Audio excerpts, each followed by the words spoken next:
ஞானச்சாரலை விரும்பி கேட்டு தங்களின் அருமையான கருத்துக்களை பகிர்ந்து வரும் அன்பு நண்பர்கள் மற்றும் பார்வையாளர்கள் அனைவருக்கும் எங்களின் மனமார்ந்த நன்றிகள். இந்த பதிவை பலருக்கும் ஷேர் செய்து சப்ஸ்கிரைப் செய்தால் இந்த நல்ல கருத்துக்கள் இன்னும் அதிகமான மக்களை சென்றடைய மிகுந்த உதவியாக இருக்கும். தொடர்ந்து உங்கள் அன்பும் ஆதரவும் தாருங்கள். நன்றி. வேளம் இளைஞனாகிய எல்லாம் வல்ல ஸ்ரீ கனகாசலமூர்த்தி பெருமானுடைய திருவருளினால் வெளிவந்து கொண்டிருக்கும் இந்த ஞானச்சாரலில்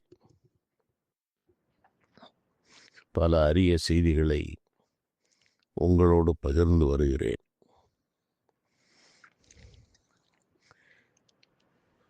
இந்த மிகப்பெரிய காந்தமான பூமியில் வசிக்கிற சகல உயிர்களுக்கும் அவருடைய மனதை பற்றி பிடித்து எழுப்பதற்கு கணக்கில்லாத விஷயங்கள் இறைவனால் வைக்கப்பட்டிருக்கிறது. பொதுவாக எல்லா உயிர்களினுடைய அடிப்படை தேவை உணவு. மனிதனுக்கு உடை, இருப்பிடம் என்ற ஒரு இரண்டு அதிகமாக தேவைப்படுகிறது. மற்ற எல்லா உயிரினங்களுக்கும் உணவும் தண்ணீரும் போதுமானதாக இறைவன் வைத்திருக்கிறார்.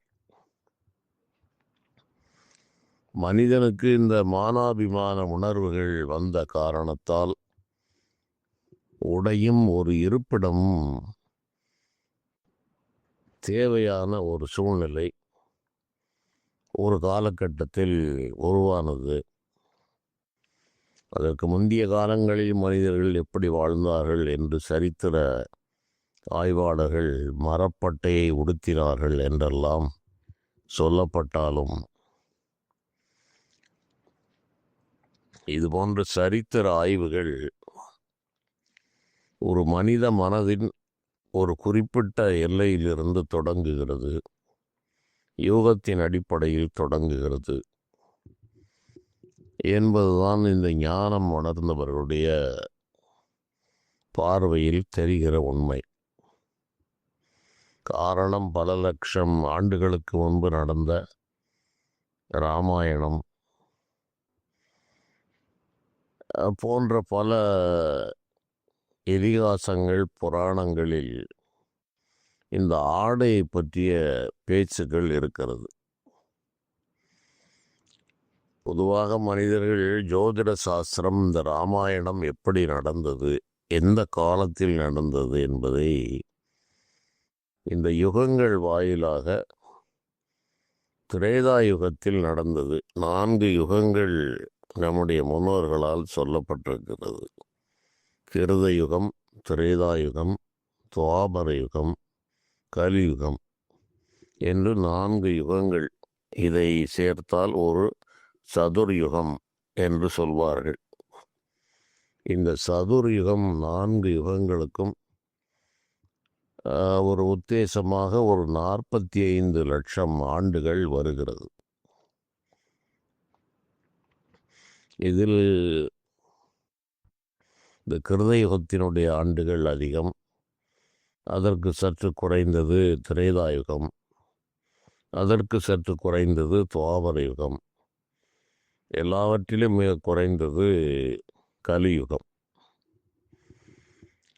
பொது இந்த திரேதாயுகம் இதனுடைய மொத்த ஆண்டுகள் ஒரு 15 லட்சம் ஆண்டுகளாக சொல்லப்பட்டிருக்கிறது. இந்த 15 லட்சம் ஆண்டுகள் திரேதாயுகத்தில் இராமாயணம் எப்போது நடந்தது என்பதெல்லாம் மிகப்பெரிய கேள்விக்குறி. ஒரு 5 லட்சம் ஆண்டுகள் திரேதாயுகம் ஆரம்பித்து இராமாயணம் நடந்தது என்று வைத்து கொண்டாலும் கூட அதில் ஒரு 10 லட்சம் ஆண்டுகள் ஆகிறது. கலியுகம் ஒரு 6-7 லட்சம் ஆண்டுகள் என்று சொல்லப்பட்டிருக்கிறது. கலியுகத்தின் கடைசி பகுதியில் தொடங்குவதற்கு முன்பு துவாபர யுகத்தின் இறுதியில் மகாபாரதம் நடந்தது என்றும் சொல்லப்படுகிறது.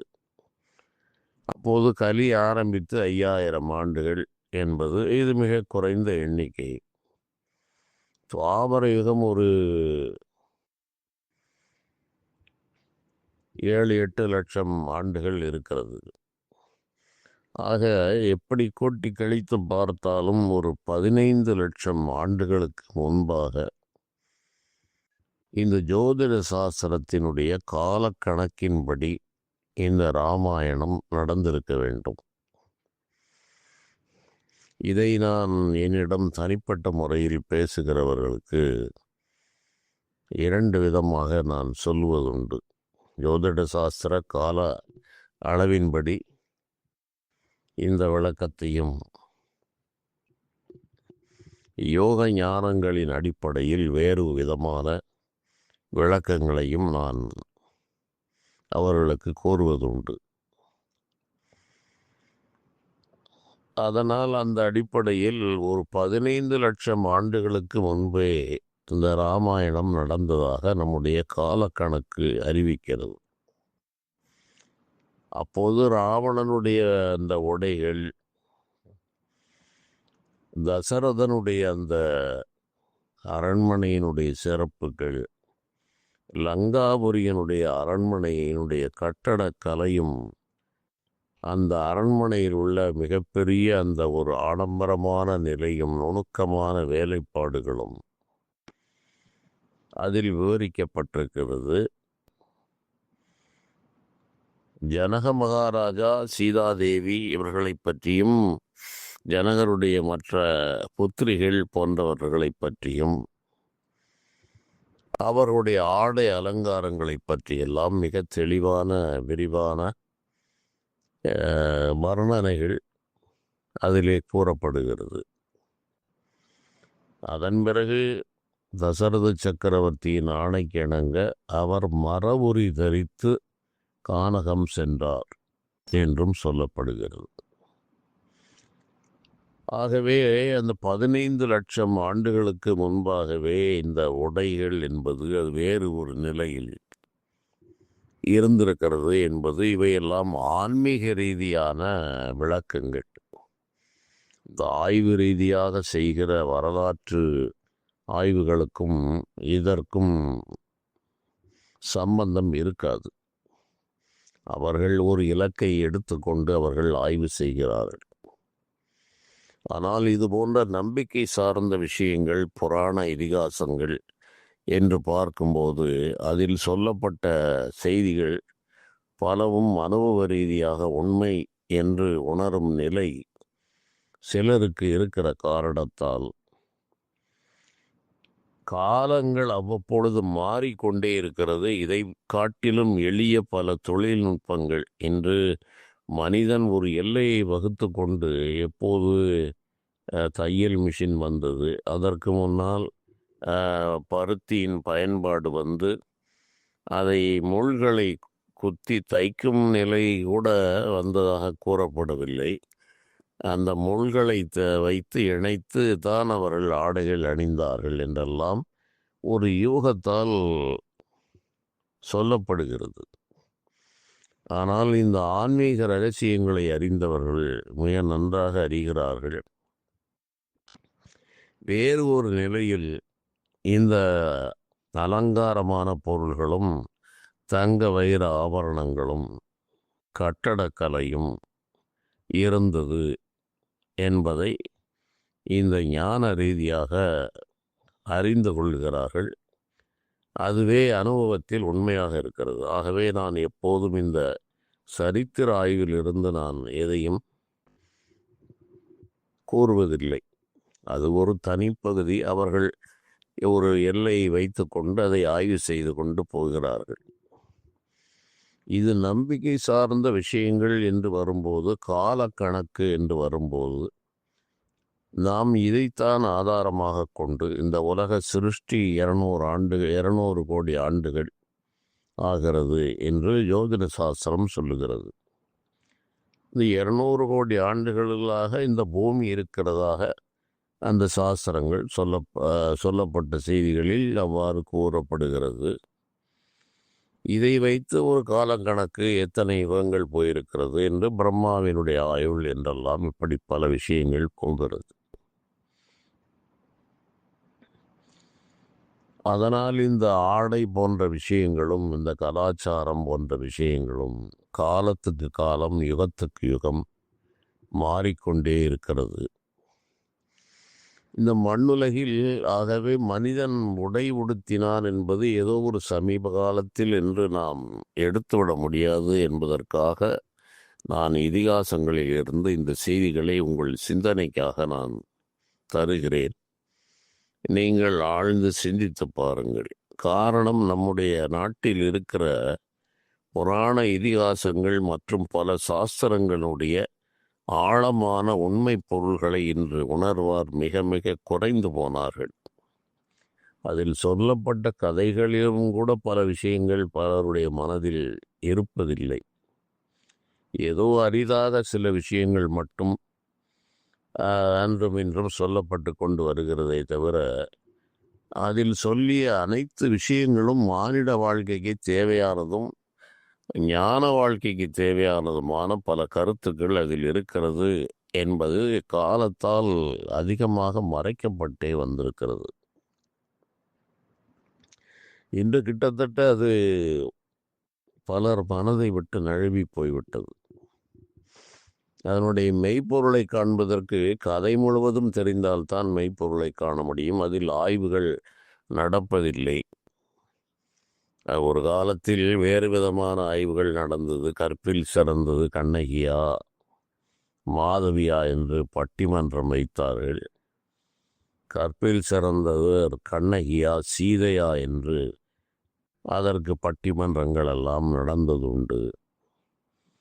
ராமன் வாலியை மறைந்திருந்து கொண்டது நியாயமா என்று எல்லாம் வெகு காலங்களுக்கு முன்னால், அரை நூற்றாண்டுகளுக்கு முன்னால் இதுதான் பட்டிமன்றத்தின் தலைப்புகளாக இருந்தது. இப்படியே படிப்படியாக இந்த கதையை ஆய்வு செய்வது என்ப நிலை வந்து இப்போது அந்த கதையும் மறைந்து மழுங்கி போன காரணத்தால் பல உண்மைகளை நாம் அறிய முடியாமல் போய்விடுகிறது. அதனால் இந்த மானிட மனதை ஈர்க்கிற விஷயங்கள் இந்த மண்ணுலகிலே கணக்கில்லாமல் இறைவனால் வைக்கப்பட்டிருக்கிறது. மனிதனுக்கு இந்த உணவு, உடை, உறையுள் என்ற 3 தேவைகள் இருக்கிறது. இதனால் இந்த மாயவசப்பட்ட மானிட மனம் இந்த காண்கின்ற உலகத்தை சத்தியம் என்று எண்ணி வாழ்கின்ற ஒரு பொய் வாழ்வை நடத்தி கொண்டிருக்கிறது. இந்த பொய் வாழ்வில் எந்த சம்பவமாவது மானிடனுடைய விருப்பப்படி இருக்கிறதா என்றால் நிச்சயமாக இல்லை. இதை நான் கடந்த பதிவிலே மரணமும் அதனுடைய இரகசியமும் என்ற அந்த பதிவில் இவற்றை மிக தெளிவாக கூறியிருக்கிறேன். எந்த நேரத்தில் எந்த காலத்தில் எதை செய்ய வேண்டும் என்பது இறைவனால் மட்டுமே நிகழ்த்தப்படுகிறது. இதற்கு மனிதர்கள் 1000 காரணங்களை தேடி அலைகிறார்கள். இவற்றையெல்லாம் நான் பெரிதும் பொருட்படுத்துவதில்லை. என்னோடு பல ஆண்டுகளுக்கு முன்பாக இதை ஒரு பெரிய செய்தியாக என்னிடம் வந்து சொல்வார்கள். நாட்டில் நடக்கிற விஷயங்கள், பலவிதமான செய்திகளை பற்றி கூறினால் நான் சொல்லுவேன், இவையெல்லாம் எதற்கப்பா, நீ உன் கதையே உனக்கு தெரியாது. மனிதனுக்கு அவன் கதையே தெரியாமல் மயக்கத்தில் தெரிகிறார். இந்த மயக்கத்தில் தெரிகிறவன் ஏற்கனவே திரை, கதை, வசனம் அனைத்தையும் முடித்து வைக்கப்பட்ட இந்த பிரபஞ்ச நாடகத்தில் கருத்து என்று நாம் சொல்வதற்கோ இது எப்படி ஏன் நடந்தது என்று ஆய்வதற்கோ வழி இல்லை. மிக குறைந்த வாய்ப்புகள் தான் அதில் இருக்கிறது. அதை வைத்து ஒருவாறு சிரமப்பட்டு யூகிக்கிற ஒரு நிலை இருக்கிறது. இறைவனுடைய நிர்வாகத்தில் கோடிக்கணக்கான ரகசியங்கள் அடங்கி கிடக்கிறது. இத்தனை ரகசியங்களையும் நாம் தெரிந்து கொள்ள வேண்டிய அவசியம் இல்லை. நாம் எப்படி இந்த உடம்பாகிய சிறைக்குள் வந்து மாட்டிக்கொண்டோம், பிறப்பு என்ற இந்த வட்டக்கடலுக்குள் எப்படியோ வந்து விழுந்து விட்டோம், இதில் இருந்து வெளியேறி போவது எப்படி என்பதை யோசியுங்கள். அதை விட்டு இந்த உலகத்தில் நடக்கிற, நீ வந்தே ஒரு 30 ஆண்டு 20 வயது உனக்கு ஆகிறது. 20 வருடத்தில் ஒரு 10-12 வருஷம் பாலனாக கழிந்து போய்விட்டது. ஒரு 7-8 ஆண்டுகளாக அந்த உலகத்தை நீ பார்க்கிறாய். அதற்கு முன்பும் பல ஆயிரக்கணக்கான ஆண்டுகளாக இந்த உலகம் இருந்திருக்கிறது. ஆகவே எதுவுமே தெரியாத நிலையில் இந்த கண் முன்னால் நடக்கிற காட்சிகளில் கவரப்பட்டு மனிதன் மாயையில் சிக்குண்டு கிடக்கிறானப்பா. இவற்றையெல்லாம் விட்டு மெய்ஞானத்தை பிடியுங்கள். பொய்க்கூத்துக்களை தவிருங்கள். ஆடகத்தில் பித்தளையை ஆலித்திடும் கபட நாடகத்தை மெய்யென்று நம்பினையே என்று ராமலிங்க வள்ளலார் கூறுகிறார். ஆடகம் என்பது தங்கத்தில் மிகச்சிறந்த ஒரு தன்மை உடையது, தரத்தில் உயர்ந்தது. ஆடகப்பொன், ஆடகம், கிளிச்சரை, சம்புநதம் என்றெல்லாம் அதற்கு பல பிரிவுகள் உண்டு. கிளிச்சிறை என்று ஒரு 4 பிரிவுகளில் தங்கத்தினுடைய தரத்தை பொறுத்து சொல்வார்கள். அதில் ஆடகம் என்பது மிக உயர்ந்த நிலை. ஆடகச்சீர் மணிக்குன்றே இடையரா அன்புனக்கன் ஊடகத்தே நின்றருள தந்தருள் எம் உடையானே என்று அடியார்கள் பாடுகின்றார்கள்.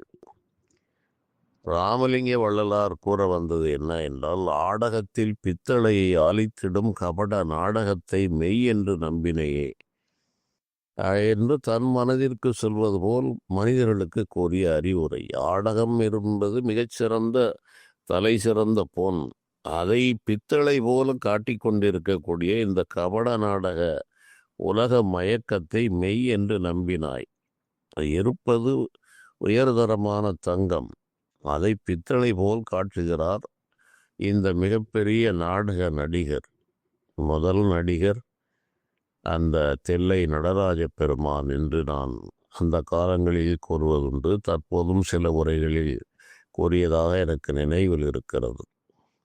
அதனால்தான் சிதம்பரத்தை சபை என்றும் சிற்சபை பொற்சபை என்றும் மன்று என்றும் கூறுவார்கள். மன்றில் நடிக்கும் பால்வண்ணநாதர் என்று நீதி பாடல்கள் கூறுகிறது. அந்த கரிவலம் வந்த நல்லூரை ஆட்சி செய்த வரதுங்க ராமபாண்டியன் என்பவர் கரிவலத்தில் உள்ள அந்த சிவபெருமான் மேல் அவருடைய பெயர், அந்த இறைவனுடைய பெயர் பால்வண்ணநாதன் என்பது பெயர். அந்த பால்வண்ணநாதர் மேல் அவர் எழுதிய பாடல், சென்றது காலம் சிதைந்தது இளமை நலம் நின்றது சாவு என்று எண்ணி மன்றில் நடிக்கின்ற பால்வண்ணநாதர் நாமம் எண்ணாம் மாந்தர் படிக்கின்ற நூலெல்லாம் பாழ் என்று அவர் மிக தெளிவாக ஒரு 600 ஆண்டுகளுக்கு முன்பு அவர் எழுதிய இந்த பாடல். அதில் அவர் தெளிவாக கூறுகிறார், சென்றது காலம் சிதைந்தது இளமை. காலம் போனால் இளமையும் போகிறது, சிதைந்து போகிறது. நின்றது சாவு, அதுதான் மிச்சமாக இருக்கிறது. ஆகவே இந்த அனித்திய நிலையை தள்ளிவிட்டது மன்றில் நடிக்கும் பால்வண்ணநாதர். மிகப்பெரிய நாடக சபையில் நடிக்கும் முதல் நடிகரே அவர்தான். மற்ற மக்களெல்லாம் பார்க்கிறவர்களாகவும் நடிக்கும் கதாபாத்திரங்களாகவும் இருக்கிறார். இந்த நடிகர்களையெல்லாம் நடிக்க வைத்து கொண்டிருப்பவர் அந்த மாபெரும் நடிகரான அந்த இறைவன். இந்த ரகசியத்தை நம் நாட்டு ஞானிகள் மிக தெளிவாக சொன்னார்கள். சபையில் ஆடுகிறார், கூத்தாடுகிறார். ஆகவே இறைவனுக்கு கூத்தன் என்று பெயர் என்பதையும் நான் முன்பே சொல்லியிருக்கிறேன். ஆகவே கூத்து கட்டி ஆடியவர்களில் தலை சிறந்தவர் இந்த நடராஜ பெருமான். இப்படியெல்லாம் இது ஒரு ஞான ரீதியாக போய்கொண்டிருக்கிறது. இது போன்ற செய்திகளை ஆய்வு செய்வதற்கும் கேட்பதற்குமான மனங்கள் குறைந்திருக்கிறது. ஆனால் மிக்க ஆவலோடு மக்கள் இருக்கிறார்கள். அவர்களுக்கு நாம் எதை கொடுக்கிறோமோ அதுதான் அவர்கள் மனதை ஆக்கிரமிக்கும். மனிதர்களுக்கு எளிதாக இழுத்து செல்லுகிற சாதாரணமான விஷயங்கள் தான் உடனடியாக வேலை செய்யும். அதில் தான் மனம் ஓய்வு பெறுகிறது, தளர்வு பெறுகிறது. ஆகவே அதுபோன்ற செய்திகளுக்கு இருக்கின்ற மதிப்பும் வரவேற்பும் சிந்தனைக்கு அதிகமாக வேலை தருகிற ஞான செய்திகளுக்கு குறைவாகத்தான் இருக்கும். ஆனால் இங்குதான் வந்து ஆக வேண்டும். எத்தனையோ விதமான விஷயங்களை மீண்டும் மீண்டும் அலசி ஆய்வு செய்தாலும் எந்த முடிவும் யாருக்கும் கிடைக்கப் போவதே இல்லை. இது பிறவிதோறும் மனிதனுக்கு இதுதான் வேலையாக நடந்து கொண்டிருக்கிறது. கண்முன்னால் நடக்கிற நாடகத்தை மெய் என்று நம்பி நம்பி இந்த நாடகத்தில் அது அப்படி நடந்தது, இது இப்படி நடந்தது, இது இப்படி நடக்கும், அது அப்படி நடக்கும் என்று தங்களுடைய விருப்பங்களை எல்லாம் ஏற்றி வைத்து இவர்கள் மனிதர்களை காரணம் காட்டி இதை நடத்துகின்ற ஒரு சூத்திரதாரி இருக்கிறார் என்பதை முற்றிலும் மறந்துவிட்டு அவருடைய சித்தம் எப்படி வேண்டுமானாலும் போகும் என்கிற உண்மையையும் மறந்துவிட்டு இவர்கள் இந்த சூத்திர கயிறில் ஆடுகிற பொம்மை தன் விருப்பப்படி ஆடுகிறது என்ற எண்ணத்தில் பொம்மைகள் மேல் பழிகளையும் பாவங்களையும் போடுகிறார்கள். என்னை பொறுத்த அளவில் நான் அவ்வாறு செய்வதே இல்லை. யார் யார் மனதை எப்படி எப்படி ஆட்ட வேண்டுமோ அப்படி ஆட்டுவிக்கிறவர் வேறு ஒருவர். இந்த ரகசியத்தை தெரிந்த பிறகு மனிதர்களை குறை சொல்வது என்பது ஒரு தாழ்ந்த நிலையில் விமர்சிக்கும் போது வேண்டுமானால் இவர் இவ்வாறு முடிவெடுத்தார், ஆகவே அது இந்த நாட்டிற்கு கேடாக முடிந்தது, இவர் இந்த முடிவை எடுத்ததால் இந்த நாடு நல்ல நிலையை பெற்றது என்று ஒரு பேச்சு வழக்கிற்கு சொல்லிக்கொள்ளலாமை தவிர உண்மையில் அனைவரையும் ஆட்டு வைக்கிறவர் வேறொருவராக இருக்கிறார். யான் எனது என்று அவரவரை கூத்தாட்டு வானாகி நின்றாயே என் சொல்லி வாழ்த்துவனே என்று அனைத்துமாக ஆகிறார். ஓனாகி உயிராகி உண்மையுமாய் இன்மையுமாய் கோனாகி யான் எனது என்று அவரவரை கூத்தாட்டுவானாகி நின்றாயே என் சொல்லி வாழ்த்துவனே. ஒவ்வொரு மனிதனையும் இந்த நாடகத்தில் நடிக்க வைக்கிறவர் அந்த இறைவன். கூத்தாட்டுகிறார், இந்த கூத்தை நடத்துகிறார். ஆகவே இந்த வாழ்வு என்பது ஒரு மிகப்பெரிய மாய கூத்து. இப்போது இந்த இறை வழிபாடு என்று வரும்போது நம்முடைய நாட்டில் எல்லா தெய்வங்களுக்கும் ஆயுதங்கள் கொடுக்கப்பட்டிருக்கிறது. மற்ற தெய்வங்கள், மற்ற நம் நாட்டில் உருவான தெய்வங்கள், வெளிநாடுகளில் இருக்கிற தெய்வங்கள் என்று பார்த்தால் ஆயுதம் தரித்த தெய்வங்கள் என்னை பொறுத்த அளவில் பெரிய அளவில் இருப்பதாக தெரியவில்லை. ஆனால் இங்கே சிவபெருமானிலிருந்து பராசக்தியிலிருந்து அனைத்து தெய்வங்களும், விநாயகருக்கு கூட கண்ட கோடரி என்று அவர் ஒரு கையில் ஒரு சிறு கோடரி, கோடாயுதத்தால் கொடுவினை களைந்தே என்று அவை பிராட்டியார் கூறுகிறார். அதற்கு கண்ட கோடாரி என்று கூறுவார்கள். விநாயகரிடம் இருக்கிற மிகப்பெரிய ஆயுதம் அந்த கண்ட கோடரி. இதை விநாயகரை வணங்கி சித்தி பெற்றவர்கள் எல்லா தெய்வங்களையும் எதற்கு வேண்டுமானாலும் பயன்படுத்துகிறார்கள். பொதுவாக ஒரு கத்தி இருக்கிறது என்றால் அதை சமையலுக்கும் பயன்படுத்தலாம், அறுவை சிகிச்சைக்கும் பயன்படுத்தலாம், ஒரு மனிதனை தாக்குவதற்கும் பயன்படுத்தலாம். அதுபோல இந்த இறைவனிடம் வேண்டி ஆசித்து பெற்று சில சக்திகளை பெற்றுக்கொண்டவர்கள் தங்களுக்கு இடர்கள் ஏற்படுகிறது என்ற போது அந்த இறைவனிடம் வேண்டுகிறார்கள். அந்த இறைவன் தன்னிடத்தே வைத்திருக்கிற இது போன்ற ஒரு ஆயுதங்கள், இது ஒரு சூட்சுமமான சக்தியை உள்ளடக்கி வைத்திருப்பது இந்த ஆயுதம். பலவிதமான கதிர்வீச்சுகளை உள்ளடக்கியதாக இருக்கிறது. இந்த ஒரு அடியார்கள் அவர்களுக்கு வருகிற துன்பங்களை களைவதற்கு இந்த இறைவனால் அனுப்பப்படுகிற ஒரு கருவிதான் இந்த ஆயுதமாக சொல்லப்படுகிறது. அவை தேவைக்கு ஏற்ப தங்களுடைய வேலைகளை செய்கிறது. அருள் செய்வதும் அந்த ஆயுதம்தான். கோடாயுதத்தால் கொடுவினை களைந்தே என்கிறார். கொடுமையான வினைகளை வேறறுக்கிற வேலையையும் அந்த கோடாயுதம் என்ற கண்ட கோடரி செய்கிறது.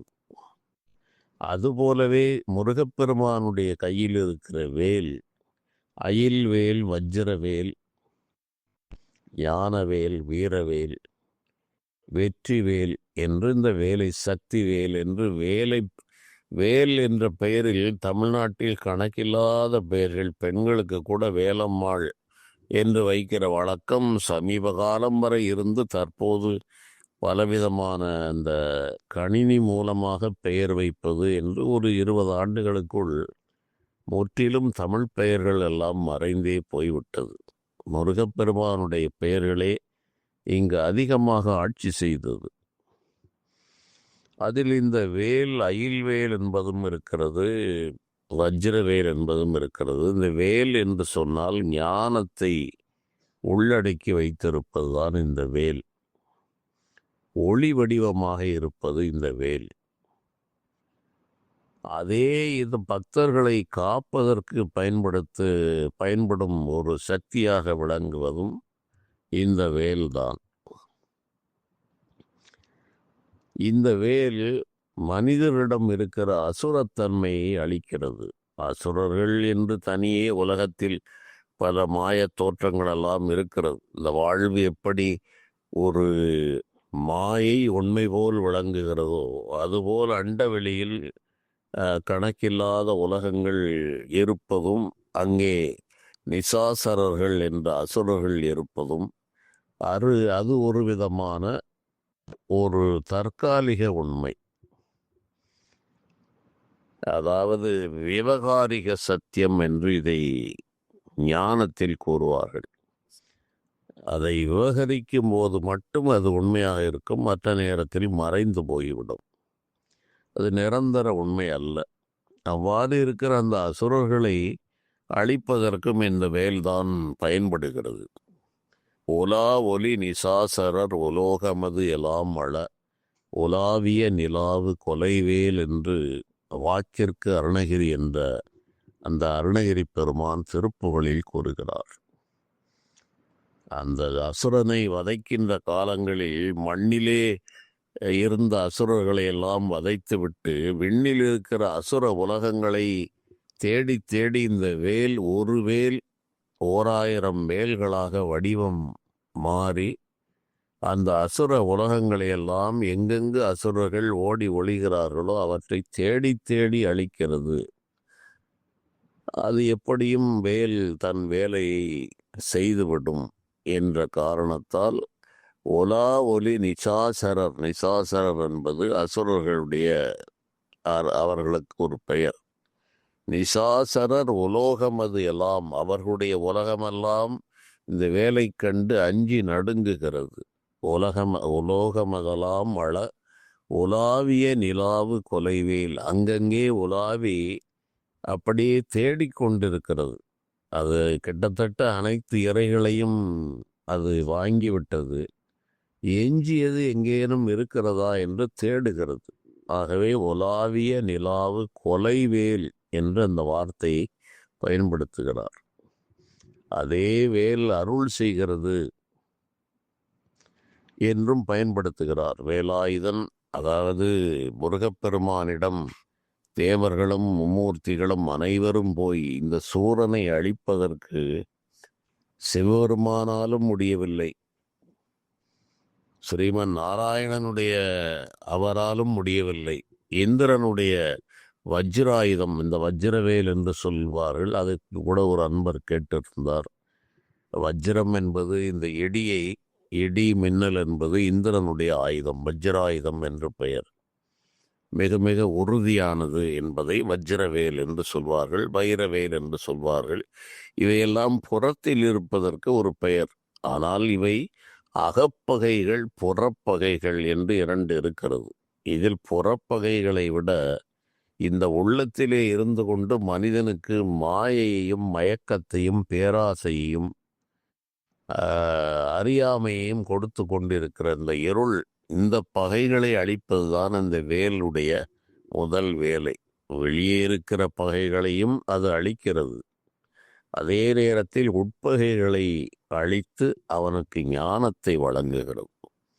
அதனால்தான் இந்த வஜ்ரவேல், வைரவேல் என்றெல்லாம் அதற்கு பெயர் வந்தது. கதிர்வேல் என்பது அந்த ஒளி கதிர்களை சிதறிக்கொண்டிருக்கிற காரணத்தால் அது கதிர்வேலாகவும், வஜ்ரம் என்பது மிக உறுதியான தன்மை உடையது. ஆகவே வஜ்ரவேல் என்றும் அதை ஒரு பெருமிதமாக சொல்லும்போது அடியார்கள் அதை பாடுகிறார்கள். பல பல பெயர்களில் இந்த வேலை வைத்து அவர்கள் பாடுகிறார்கள். அந்த நிலையில் இவர்கள் பலரிடமும் முறையிட்டு விட்டு வெங்காள கண்டர்கை சூலமும் செருமாயன் வெற்றி பெறு சுடராளியும் விபுதர் பதி கொலிசமும் சூரன் குலம் கல்லி வெல்லா எனக் கருதியே சங்கிராம நீ ஜெயித்தருளன தேவரும் சதுர்முகனும் நின்றிரப்ப சைலமுடு சூரன் உடல் ஒரு நொடியில் உருவியே தனியாண்மை கொண்ட நெடுவேல் என்று அருணகிரியினுடைய அற்புதமான பாடல் நமக்கு கூறுகிறது. வெண்காளகண்டர்கை சூலமும், காளகண்டன் என்பது இந்த மண்டை ஓடுகளை, காளம் என்பது எலும்பு, கபாலம், காளம் என்பது எலும்பே மாலையாக அணிகிறவர்கள். காளன், கங்காளன் என்று இறைவனுக்கு ஒரு பெயர். ஆகவே பராசக்திக்கு கங்காளி என்று ஒரு பெயர். அதில் இந்த கங் என்பது மறைந்து காளி என்ற பெயர் நிலைத்தது. ஆகவே வெண்காளகண்டர்கள், வெம்மை வெந்து போன இந்த மண்டை ஓடுகளையும் எலும்புகளையும் கழுத்திலே அணிந்திருக்கிற வெங்காள கண்டர்கை சூலமும், அவர் கையில் இருக்கிற மிகப்பெரிய ஆற்றல் பெற்ற சூலமும், திருமாயன் வெற்றி பெறு சுடராளியும், மாயம் செய்கிற அந்த மகாவிஷ்ணுவனுடைய சக்கராயுதமும், திருமாயன் வெற்றி பெறு சுடராளியும், விபுதர் பதி குலிசமும் சூரன் குலம் கல்லி வெல்லா. விபுதர் பதி என்றால் தேவர்களுக்கு தலைவன் இந்திரன். அவருடைய குலிசாயுதம் என்று சொல்கிற அந்த வஜ்ராயுதம், இடி மின்னல் போன்ற ஆயுதங்கள் தான் இந்திரனுக்கு சொல்லப்பட்டது. இந்த 3 ஆயுதங்களும் சூரனுடைய குலத்தை வேரை அடிவேரோடு வெல்லாது எனக் கருதியே முருகப்பெருமான் அவதரித்த உடன் சங்கிராம நீ ஜெயித்தருள், சங்கரனுடைய புதல்வனே நீ ஜெயித்தருள் எனத் தேவரும் சதுர்முகனும் நின்று இறப்ப சைலம் ஒடு சூரன் உடல் ஒரு நொடியில் உருவியே தனியாண்மை கொண்ட நெடுவேல். சைலம் என்பது திருச்செந்தூரிலே தாரகாசுரன் கிரவுஞ்ச மலையாக மிகப்பெரிய விண்ணுக்கும் மண்ணுக்குமாக வளர்ந்து நின்றதாக கந்த புராணம் சொல்லுகிறது. கந்த மாதான பர்வதம் என்பது திருச்செந்தூருக்கு ஒரு பெயர். அவ்வாறு அவன் ஒரு மலை போன்ற வடிவத்தை எடுத்தவுடன் மலைக்கு சைலம் என்று ஒரு பெயர் உண்டு. சைலம் என்றால் மலை. இங்கே திருநெல்வேலி மாவட்டத்தில் சிவசைலம் என்று ஒரு ஊர் இருக்கிறது. அநேகம் பேருக்கு சிவசைலம் என்ற பெயர்களும் இங்கு உண்டு. கைலை மலை என்று சொல்வது போல் சிவனுடைய மலை சிவசைலம். ஆகவே சைலமுடு சூரன் உடல், அந்த மலையாக மாறி நின்று அதற்குள் மறைவாக இருப்பவன் தாரகாசுரன். சைலமுடு சூரன் உடல் ஒரு நொடியில் உருவியே. மற்றவர்களெல்லாம் மிக பிரயாசைப்பட்டார்கள். ஆனால் இவர் கணப்பொழுதில் விளையாட்டாக செய்யக்கூடியவர், வினோத சமரன் என்றே அருணகிரிநாதர் கூறுவார். அது ஒரு நொடியில் உருவி மீண்டும் முருகப்பெருமான் அந்த ரெண்டையும் சம்ஹாரம் செய்து மலை பொடி பொடியாக சிதறியது என்று கூறுவார்கள். அதில் தான் கந்த மாதான பர்வதமாக இருந்தது. அந்த மலையெல்லாம் பொடி பொடியாக உதிர்ந்தது. வேலையும் சூரனும் வெறுப்பும் அவன் வேல்பட்டழிந்தது. வேலையும் சூரனும் வெறுப்பும் பாரு. கடலாக மாறி வந்தான். சாதாரணமாக இருந்த கடல் மிக பொங்கி பெரிய ராட்சத அலைகளாக மாறி வந்தான். ஆகவே வேலை என்றால் கடல். வேலையும் சூரனாகிய தாரகாசுரன் அந்த மலை மூன்றையும் அழித்தது இந்த வேல், ஞான வேல் என்று கூறப்படுவதுண்டு. இது புறத்தே இருக்கிற பகைகளையும் அறுத்து எரியும் தன்மை இதற்கு உண்டு. ஆகவேதான் நம்முடைய நாட்டில் அனைத்து தெய்வங்களுக்கும் ஒரு நுட்பமான ஆயுதங்களை ஒரு விதமான வடிவத்தில் 3 திரிசூலம் என்றால் 3 பகுதிகள் தனித்தனியாக கொடுக்கப்பட்டிருக்கிறது. இந்த 3ஐயும் ஒன்றிணைத்து வேலாக கொடுத்திருக்கிறார்கள். சக்கராயுதம் என்பது சுழன்று கொண்டிருக்கிற ஒரு ஆயுதம். இந்த இடி மின்னல் என்பது இயற்கையினுடைய மிகப்பெரிய ஒரு ஆயுத சக்தியை உள்ளடக்கி வைத்திருப்பதுதான் இந்த வஜ்ராயுதம் என்று சொல்வார்கள்.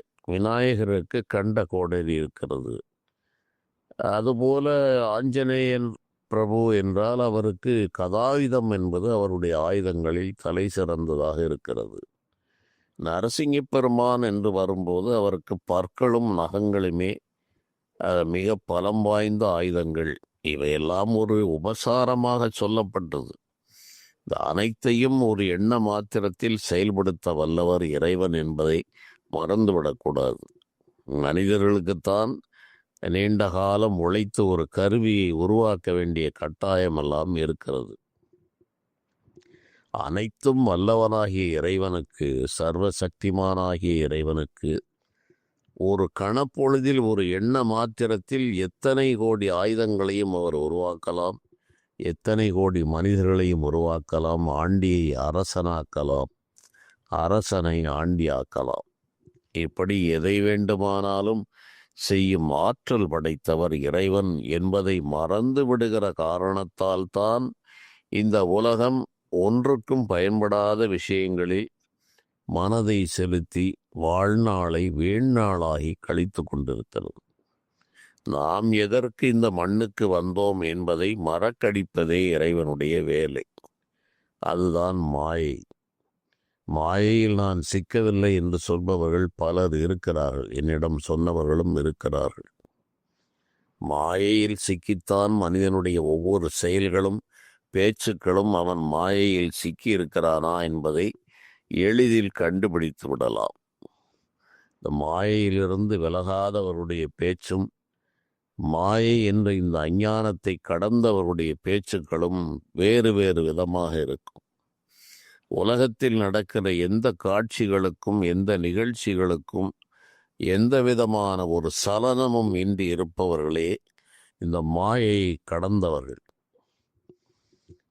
ஒவ்வொரு காரியத்திற்கும் சலனப்பட்டு கொண்டு இது இப்படி நடந்தது, அது அப்படி நடந்தது, இவரால் நடந்தது, இந்த மனிதனால் என் வாழ்வு கெட்டது, இந்த மனிதனால் என் வாழ்வு உயர்ந்தது, இந்த குடும்பத்தார்களில் நம்பியவர்கள் மோசம் செய்தார்கள் என்று இப்படி மானிடனை காரணம் கற்பித்து கொண்டு, மானிடர்களை காரணம் கற்பித்து கொண்டு, இந்த வாகனம் இப்படி வந்தது, ஆகவே இந்த மனிதன் அதனால் இடிக்கப்பட்டு இறந்தான் என்று புறக்காரணங்களை தேடிக்கொண்டிருக்கிற அனைவரும் மாயையின் வசப்பட்டவர்களாகவே இருக்கிறார்கள்.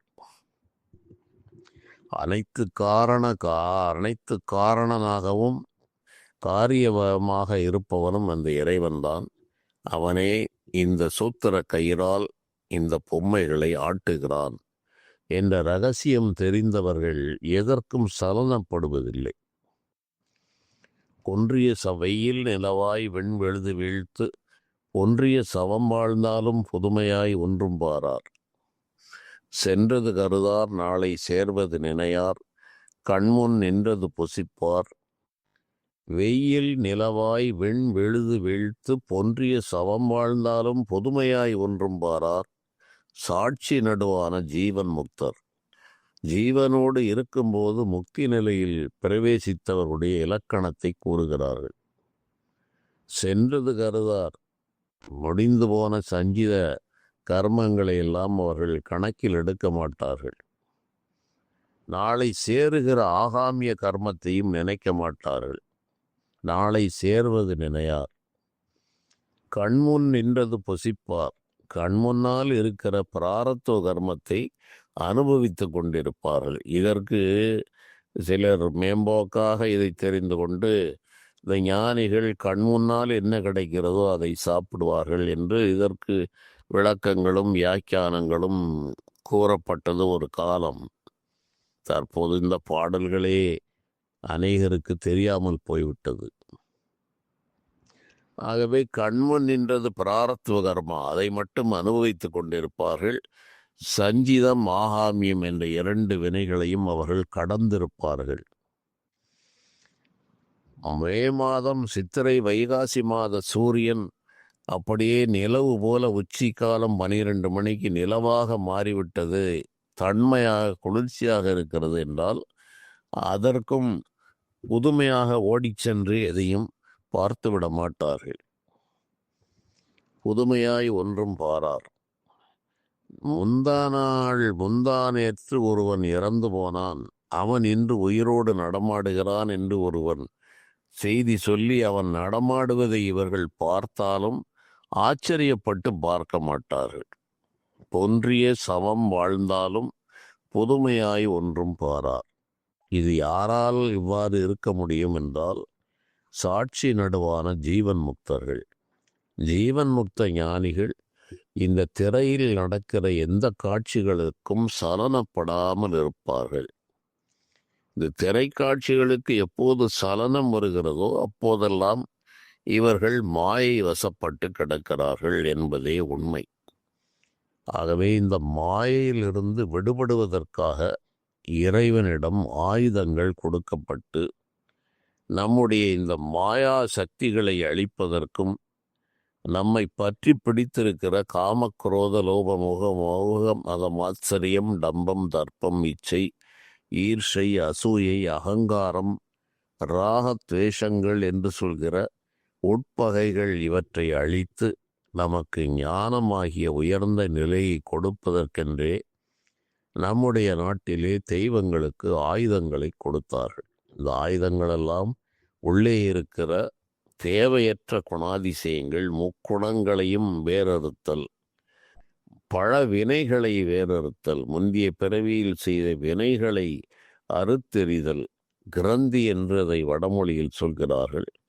பிரம்ம கிரந்தி, விஷ்ணு கிரந்தி என்றெல்லாம் அந்த முடிச்சுக்களை அறுத்து இவர்களை விடுவிப்பதற்காக இந்த ஆயுதங்கள் இறைவனுக்கு சொல்லப்பட்டிருக்கிறது. அதுவே ஞானத்தையும் அள்ளி வழங்குகிறது. புறத்தே வாழும்போது உண்மை என்று தெரிகிற இந்த விவகாரிக சத்தியம் என்ற இந்த உலகத்தில் வருகிற பகைகளையும் இது நிச்சயமாக தடுக்கிறது. அதில் எவ்விதமான ஐயங்களும் தேவையில்லை. தனித்து நடக்கும் எனது இடத்தும் பலத்தும் அருகடுத்தும் வரும் வேலை என்று அருணகிரி பெருமான் கூறுகிறார். தனியே சென்றால் என்னுடைய இடப்பாகத்திலும் வலப்பாகத்திலும் அருகிலும் சுற்றி சுற்றி இந்த வேல் வந்து கொண்டே இருக்கிறது என்பது அவர்களுடைய அனுபவம். இது பலர் இதை அனுபவித்திருக்கிறார்கள். இந்த வேலென்றும் சூலம் என்றும் என்று இந்த இறைவனிடம் இருக்கிற ஆயுதங்கள் ஒரு மறைமுகமான ஒரு பாதுகாப்பு கவசம் போல் வருகிறது. மானிடர்கள் தங்களுடைய எண்ணப்படி அந்த வேலை ஒரு உலோகமாக நமக்கு காட்டியிருக்கிறார்கள். ஆனால் உண்மை அது அல்ல. அந்த வேல் ஒரு உருக்கொள்ளும், அது ஒளி நிறைந்தது. அது எந்த நேரத்திலும் எந்த இடத்திலும் தோன்ற முடியும். இவற்றை முதலில் தெரிந்து கொள்ள வேண்டும்.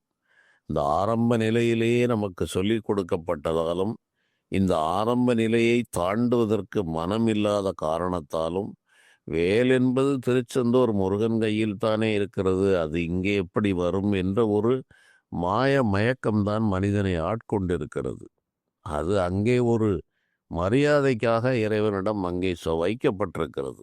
ஆனால் இறைவனோ சர்வ வியாபி. அவர் நினைத்தால் எல்லா மனிதர்களுக்கும் தனித்தனியே இந்த வேல் காவல் காக்கிறது, இந்த திரிசூலம் காவல் காக்கிறது. இந்த இறைவனுடைய ஆயுதங்கள் தனித்தனியே ஒரு மனிதனுக்கு அவை உருக்கொள்ளுகிறது. உருக்கொண்டு ஒளி வடிவமாக இன்று கணக்கில்லாத சக்திகள் அடங்கிய போர்க்கருவிகளை நாம் பார்க்கிறோம். அது மிகப்பெரிய ஆற்றலை உள்ளடக்கி, அழிவு சக்தியை உள்ளடக்கி வைத்திருக்கிறது. எதிரி நாட்டிலே பிரயோகித்தால் அங்கு மிகப்பெரிய ஒரு அழிவை உண்டு செய்கிறது. இது நல்லதை செய்யுமா என்றால், இது போன்ற விஷயங்கள் நல்லதற்கும் பயன்படுகிறது, அழிப்புக்கும் அதுதான் பயன்படுகிறது. அதுபோல இந்த இறைவனுடைய ஆயுதங்கள் மனிதர்களுக்கு பொருள் செலவு தேவை. இந்த ஆயுதங்களை தயாரிப்பதற்கு கோடிக்கணக்கான பணம் தேவைப்படுகிறது. இறைவனுக்கு அவ்வாறு எதுவுமே தேவைப்படாது. எண்ண மாத்திரத்திலே அந்த ஆற்றல் நிறைந்த அந்த வேல் ஒளி ரூபமாக இவர்களுக்கு துணையாக வந்து கொண்டே இருக்கும். நம்பிக்கை தேவை, நீண்டகால வழிபாடும் தேவை.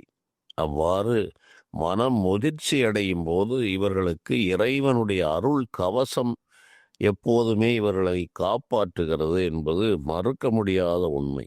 ஆகவேதான் ஞானம் பெற்றவர்கள் பலவிதமான இடர்பாடுகளை கடந்து விடுகிறார்கள். அரசனுடைய ஆணைக்கு கூட அவர்கள் கட்டுப்படுவதில்லை.